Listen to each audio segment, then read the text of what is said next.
News leaders को subscribe कीजिए और बेल आइकन दबाना ना भूलें।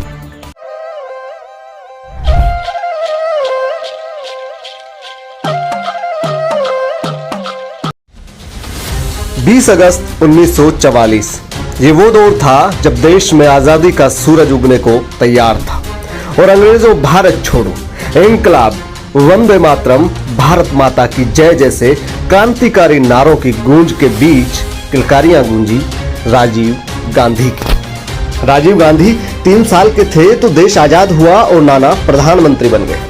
23 साल के हुए तो मां प्रधानमंत्री बन गई, मगर राजीव गांधी तो उड़ान भरना चाहते थे और वो इंडियन एयरलाइंस के पायलट बन गए।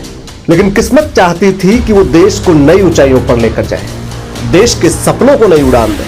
और 1982 के एशियाड खेल सफलतापूर्वक ढंग से आयोजित करके उन्होंने इसके संकेत दे दिए थे। फिर आया 1984 का साल और राजीव गांधी पर दुखों का पहाड़ टूट पड़ा।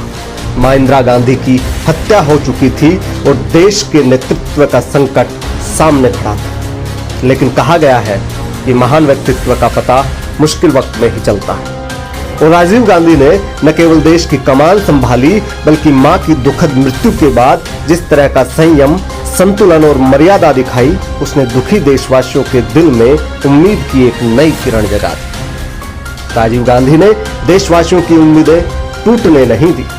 उनका सबसे बड़ा उद्देश्य था 21वीं सदी के भारत का निर्माण और उसकी मजबूत नींव उन्होंने डाली।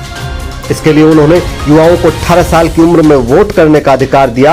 India is an old country, but a young nation.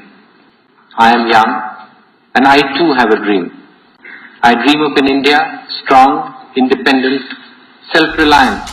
तो महिला आरक्षण का रास्ता तैयार किया।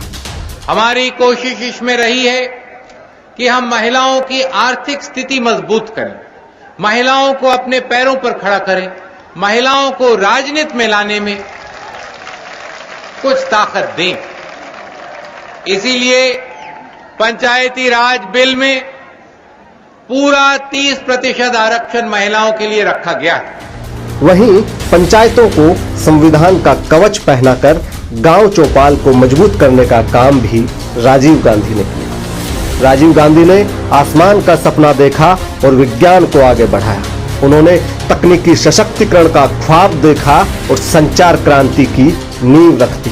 उन्होंने देश की एकता और भाईचारे का लक्ष्य रखा और कई राज्यों के साथ समझौते को अंजाम तक पहुंचाया ताकि देश में शांति रहे। राजीव गांधी जी ने उम्र भले छोटी जी, मगर काम वो इतने बड़े कर गए कि आज भारत 21वीं सदी की बड़ी ताकत बनने का मादा रखता है। और हाँ, राजीव जी का स्वभाव भले ही गंभीर रहा हो, मगर उनके फैसले गहरे रहे हैं। आज उनकी जयंती पर कृतज्ञ राष्ट्र अपने प्यारे राजीव को नमन करता है। जय हिंद। भारत भूमि की सेवा में अपने प्राणों की आहुति देने वाले हमारे देश के 6वें प्रधानमंत्री भारत रत्न स्वर्गीय राजीव गांधी जी की जयंती पर मैं उन्हें नमन करता हूं। आधुनिक भारत के नवनिर्माण की आधारशिला राजीव जी ने रखी थी। वे 20वीं और 21वीं सदी को जोड़ने का महत्वपूर्ण काम कर रहे थे।